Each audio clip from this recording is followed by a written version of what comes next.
اور جتنی استطاعت ہو اتنے زیادہ اعمال صالحہ کرنے کی کوشش کرو، کیونکہ اللہ تعالیٰ کا فرمان ہے بے شک نیکیاں برائیوں کو ختم کر دیتی ہیں۔ نیز نبی اکرم صلی اللہ علیہ وسلم کا فرمان ہے برائی کے پیچھے نیکی کرو وہ اس کو مٹا دے گی، اور اللہ تعالیٰ کا فرمان ہے جو شخص توبہ کرے گا اور ایمان لے آئے گا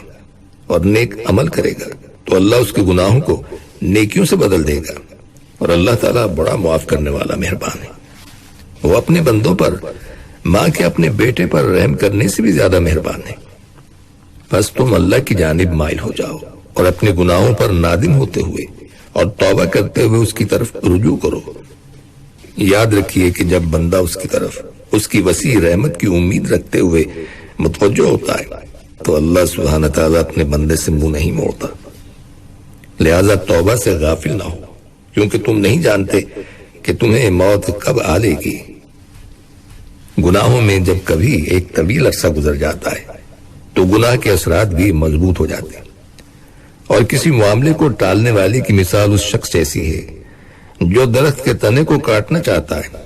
لیکن وہ اس کی مضبوطی کو دیکھتا ہے تو کہتا ہے کہ اسے اکھیڑنے کے لیے کافی قوت کی ضرورت ہے، میں اس کام کو 1 سال کے لیے مؤخر کرتا ہوں پھر اس کی طرف لوٹوں گا۔ تو ایسی صورتحال میں وہ کیسے اسے کاٹنے پر قادر ہو سکتا ہے، جبکہ ایسے شخص کی کمزوری میں دن بدن اضافہ ہو رہا ہے اور درخت اپنی مضبوطی میں بڑھ رہا ہے۔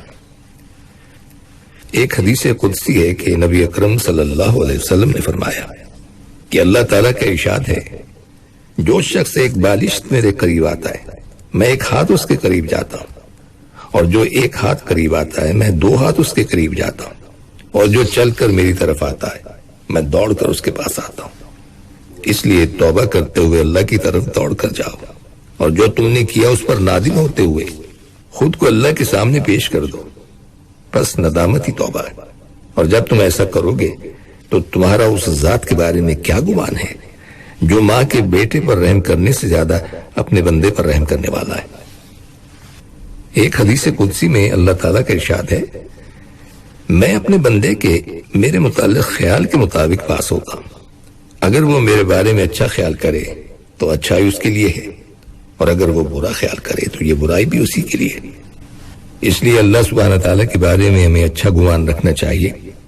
اور یہ یقین رکھتے ہوئے توبہ کرنی چاہیے کہ اللہ کے علاوہ لوٹنے کا کوئی ٹھکانہ نہیں ہے، اور اچھے کاموں میں جلدی کرنی چاہیے،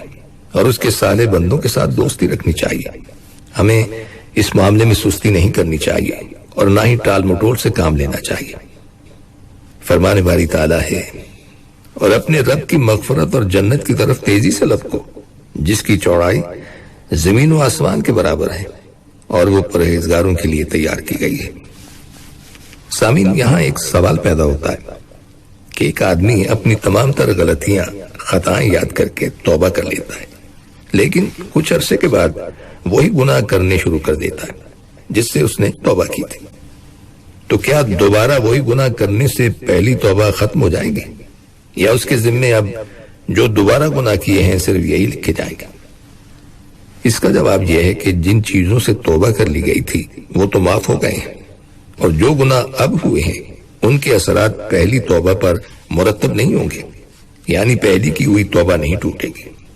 بہرحال توبہ پر قائم رہنے کے لیے اچھے دوستوں کی صحبت اختیار کرنا، قرآن و سنت کا مطالعہ کرنا اور اللہ تعالیٰ کی خشیت اپنے اندر پیدا کرنا انتہائی ضروری ہے۔ اگر کوئی شخص گناہ سے توبہ کرتا ہے پھر توبہ کے بعد اس گناہ کا ارتکاب کرتا ہے تو توبہ ٹوٹنے کے باوجود بھی اسے پہلے گناہ کی سزا نہیں ملے گی، کیونکہ توبہ ایک نیکی ہے اور دوبارہ گناہ کرنا برائی ہے۔ لہٰذا یہ بعد میں آنے والی برائی پہلی کی نیکی کو ختم نہیں کرے گی، جس طرح کہ توبہ کے بعد گناہ اس کے بعد میں آنے والی نیکی کو باطل نہیں کرے گا۔ توبہ کرنے والوں کے 4 درجات ہیں۔ پہلا درجہ ان لوگوں کا ہے جو اپنے رب سے اپنے گناہوں کی معافی مانگتے ہیں اور آخر دم تک اس پر استقامت اختیار کرتے ہیں، کبھی بھی دوبارہ اس گناہ والے رستے پر نہیں آتے، اور توبہ کرنے والوں کا سب سے اعلیٰ درجہ یہی ہے۔ دوسرا درجہ ان لوگوں کا ہے جو اپنے رب کے ہاں توبہ کرتے ہیں اور اس پر پکے رہنے کا عزم کر لیتے ہیں، لیکن بغیر قصد کے کبھی ان سے گناہ سرزد ہو جاتے ہیں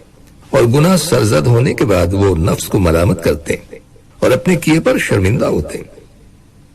توبہ کا یہ بھی بڑا عظیم درجہ ہے، لیکن پہلے درجے سے کم ہے۔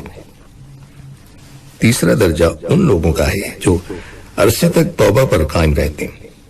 لیکن شہوات ان پر غالب آ جاتی ہیں، نیک اعمال کے ساتھ ساتھ برے اعمال بھی کرتے ہیں، اور پھر ان برے اعمال پر ندامت بھی کرتے ہیں اور خیال کرتے ہیں کہ ہم اس سے مرنے سے پہلے باز آ جائیں گے، لیکن ان کو اچانک موت آ جاتی اور وہ توبہ کرنے سے پہلے ہی مر جاتے ہیں۔ اب ان کی شرمندگی کا ان کو کوئی فائدہ نہیں۔ اور چوتھا درجہ ان لوگوں کا ہے جنہوں نے توبہ کی اور ایک وقت تک اس پر قائم رہے، لیکن نفس امارہ نے انہیں برائی پر ابھارا اور شہوات نے انہیں بہکایا، تو وہ گناہ میں ایسے پڑے کہ اس سے واپس آنے کا نام نہیں لیتے۔ ایسے لوگوں کی بربادی کا ڈر ہے اگر وہ اپنے نفس کی خواہشات کے مطابق چلتے رہیں۔ اور سامعین، ان کلمات کے ساتھ ہی ہمارے آج کے پروگرام کا وقت بھی اب ختم ہوتا ہے، اس دعا کے ساتھ کہ اللہ تعالی ہم سب کو صراط مستقیم پر چلنے کی توفیق عطا فرمائے، آمین۔ آئندہ ملاقات تک کے لیے محمود احمد کو اجازت دیجیے، اللہ حافظ۔